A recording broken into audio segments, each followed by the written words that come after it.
Now it's very important to test your water pretty much every other day. Now the importance of testing your water, not only for your health, it's for your equipment also. So the first thing I'm going to do here is I'm going to do your pH.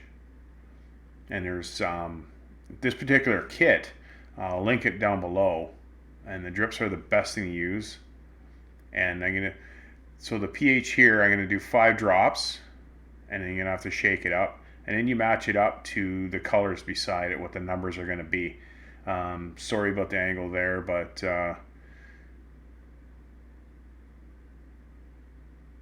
so the pH level was 8 plus. It should be around 7.5. So I'll show you at the end here how to adjust everything if your pH is way out of whack, if it's way above 8. So the second thing I'm going to do, I'm just going to follow along what the kit's telling me to do here. So there's 3 things you have to drip in. So the first one I'm going to use 2, and then the second one here I'm going to use 5, and it should turn green. Now if it turns yellow, skip the next step and just go to pH if you haven't already tested your pH. So adjust your pH first.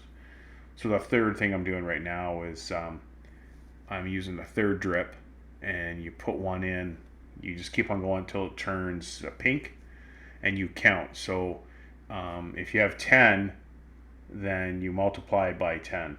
If you get 10 or 15, you multiply by 10. So the alkalinity here was 190, should be between 100 and 120. So you clean it all out. And now this kit's super easy to follow along. It's all color coded. It's pretty straightforward. So the next one here, I'm going to use the second vial, which is the smaller one, and I'm going to do the chlorine. So it's asking us to do 5 drops of the first one and 5 drops of the second one. Once you start doing the second one, you really don't have to do 5 drops right away. You could do 1, it could turn pink. Now instead of wasting all the drops, and then you just line up the colors beside it.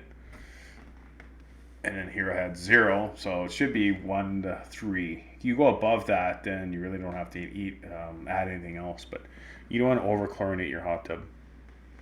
Here I'm just turning it back on just to circulate it a little bit more. And I'm going to add some pH down. It could be a granule. This one's a liquid. So you just follow along what the instructions are telling you to do. And just go by that, the amount. Now this hot tub is a little foamy. So check out our TDS and phosphate videos. And then it'll show you what to do here.